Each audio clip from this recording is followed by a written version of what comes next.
vamos ya a plato.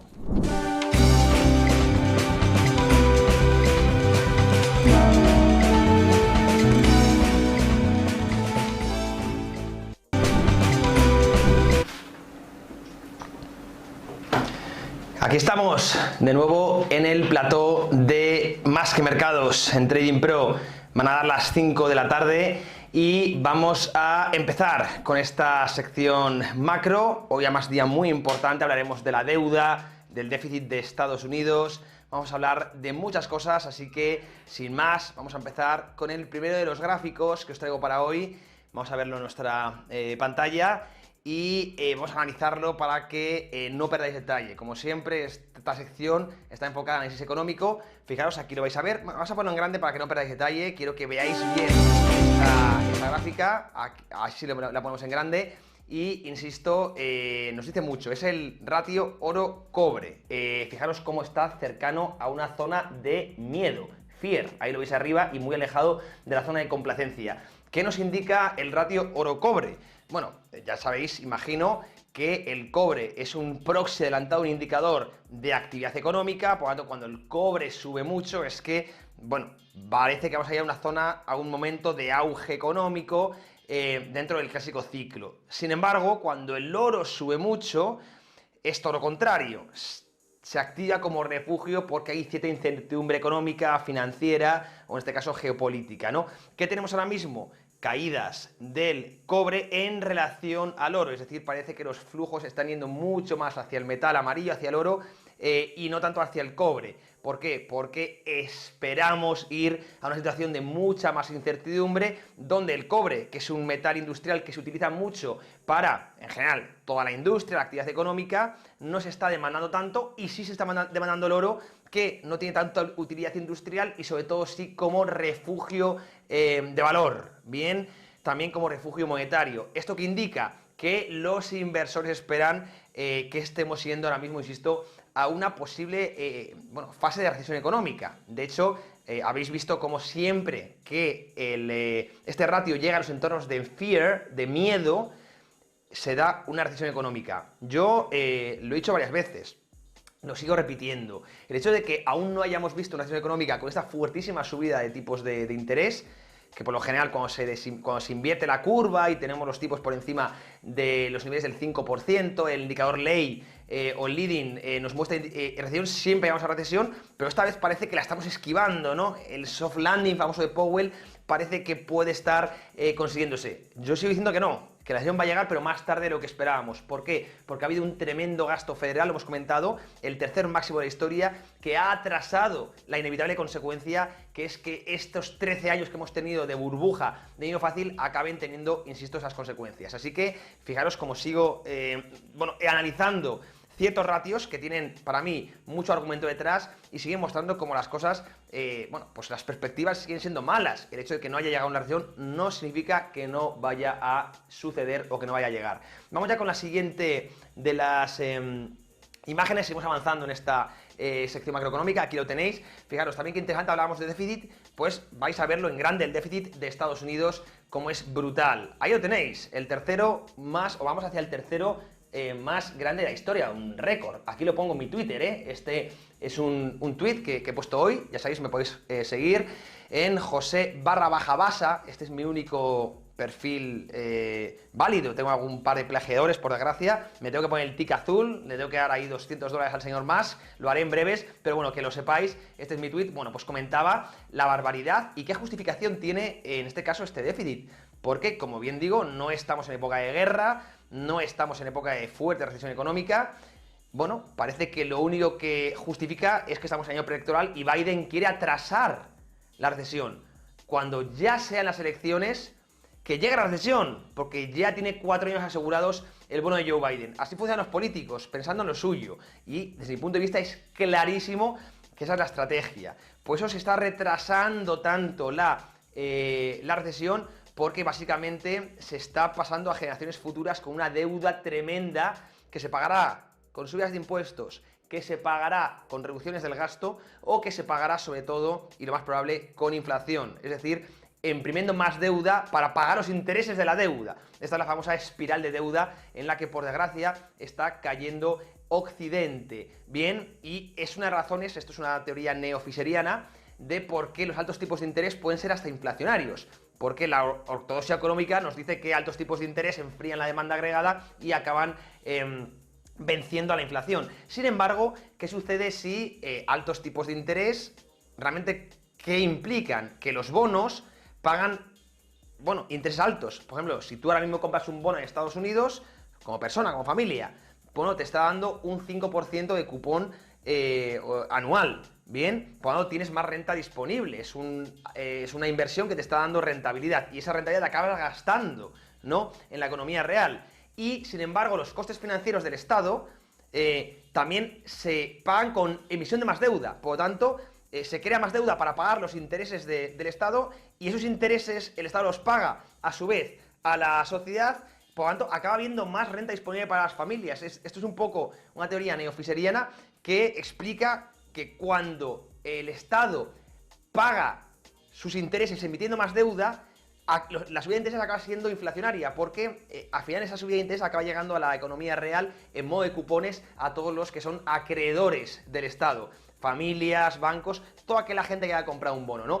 Estamos en esa espiral de deuda. Por tanto, insisto, bueno, que quede claro el por qué yo a veces lo repito mucho en Twitter. Espero que estemos ante una década inflacionaria donde el coste de no estar invertido va a ser brutal. Por lo tanto, es tan importante la educación financiera que estamos emitiendo aquí en Más que Mercados. Brutal el déficit. Bueno, vamos con la tercera de las diapositivas que tenemos para hoy. Fijaros, bueno, seguimos un poco con esa espiral de deuda que estamos comentando en Estados Unidos. Bueno, vamos a ponerlo en grande también, porque es que os van a poner los pelos de punta, ¿eh? Es tremendo. Bueno, Special Seed News nos trae esta tremenda información, que es que hemos doblado el coste financiero, los pagos de intereses al día en Estados Unidos, de 1 billón a 2 billion. Es decir, ahora mismo el Tesoro estadounidense está pagando en intereses 2 billion al día, ¿eh? Es que es tremendo, y se ha doblado, parece que estamos hablando así un poco al tuntún de números, pero es una auténtica salvajada. Repito, no estamos ni en época de guerra, ni en época de recesión. Es decir, no parece que haya una justificación a este derroche tremendo que evidentemente tendrá consecuencias. Quizá no hoy, en 2023, pero desde luego sí en el futuro. Ese egoísmo intergeneracional del que siempre hablo, pues es tremendo y evidentemente más deuda, más coste financiero para los estados que cada vez drenan del presupuesto federal mayor parte para pagar intereses. De hecho, un poco las proyecciones que hemos hecho en Trading Pro, más o menos dejarían a Estados Unidos en el año 2029-2028 bueno, pagando en torno al 3% del PIB total a intereses, es decir, más de lo que se dedica al ejército de Estados Unidos, solo al coste financiero, a los intereses, para que vayáis viendo el tremendo coste que tiene la deuda, que no es gratis. Decía Ronald Reagan, ya lo sabéis, que la inflación es el coste a pagar por aquellos servicios o bienes que parecían gratis, ¿no?, del Estado. Bueno, pues también la deuda evidentemente tiene muchos costes y es que cada vez se drena más parte del presupuesto fiscal en pagar los propios intereses de esa misma deuda. Insisto, se ha doblado al día 2 billions. Es tremendo, ¿no? Es una cosa alucinante que tenemos, que desde mi punto de vista tiene poco eco en los medios y que aquí en Más que Mercados queremos evidentemente decirlo. Vamos con la siguiente de las imágenes que tenemos, la cuarta para el día de hoy. Fijaros, hablábamos de una década inflacionista. Pues aquí lo tenéis. Vais a ver cómo en la década 70 tuvimos varias olas. Mira, vamos a ponerlo en grande para que lo veáis mejor. Y yo veo muchos paralelismos a la década 70. Fijaros cómo hemos tenido una primera ola inflacionaria, estamos en el proceso de desinflación y cómo se mantiene este tremendo gasto federal donde los intereses se repagan con emisión de nueva deuda. Es posible que caigamos en otra nueva ola inflacionista dentro de una década donde podemos ver varias olas, similar a lo que tuvimos con el COVID, muy reciente. Recordad aquellos de las olas de contagios que teníamos, etcétera, etcétera. Pues lo mismo con la inflación. ¿Por qué? Porque ese enfriamiento económico derivado de la lucha contra la inflación se contesta con más estímulos desde el lado monetario, mientras el lado fiscal no ha parado, es que no ha parado en ningún momento. Por lo tanto, estamos en un entorno de dominancia fiscal que se llama, y es tremendamente inflacionario. Yo veo mucho paralelismo a la década de los 70, paralelismos en todo, en la deuda, en la inflación, en el auge de los populismos, también en conflictos de guerra, ¿no? Como en los años 70 Yom Kippur, ahora mismo similares. Es curioso, ¿no? La historia no se repite, pero rima, como dice el dicho, y parece que tenemos todo a favor para ver, insisto, una década donde podemos tener una inflación estructural mucho más alta de lo normal. Por ejemplo, pongamos 3,5 o 4%, y eso para aquel que no invierta es una destrucción de poder adquisitivo tremenda. Por eso decía que el coste de no estar invertido es brutal, ¿no? Así que mucho cuidado, porque parece que vamos a ese ciclo donde el claro beneficiado de todo esto, ¿quién es? El Estado, que es el agente más endeudado del mundo. No olvidemos que la inflación licúa la deuda en términos reales, ¿no? Esto es lo de siempre, ganadores y perdedores. Hay un ganador claro y los perdedores somos nosotros y vosotros. Bueno, vamos con la siguiente y última imagen que tenemos para esta sección macroeconómica. Lo ponemos aquí en la pantalla para que lo veáis. Y bueno, como se ve pequeñito, vamos a ponerlo en grande, que no perece detalle. Al final lo importante sois vosotros, y fijaros un poco, también yéndonos ya al sector bancario, economía real, como es la primera vez desde el año 2008 que tenemos una contracción del crédito. Esto es tremendamente importante porque la economía actual se mueve por crédito. Y ojo, es la segunda vez desde que cambiamos de patrón oro-dólar al patrón fiat, es decir, año 71, Nixon, recordar, día histórico, agosto del año 71. Bueno, desde esta nueva era monetaria solo ha habido dos veces, en estos 50 años, donde hemos tenido contracción real del crédito. Año 2008, todos recordamos lo que pasó, ¿no? Y ahora mismo, 2023, hagan sus análisis, no quiero decir yo más. Una economía que se mueve por el crédito.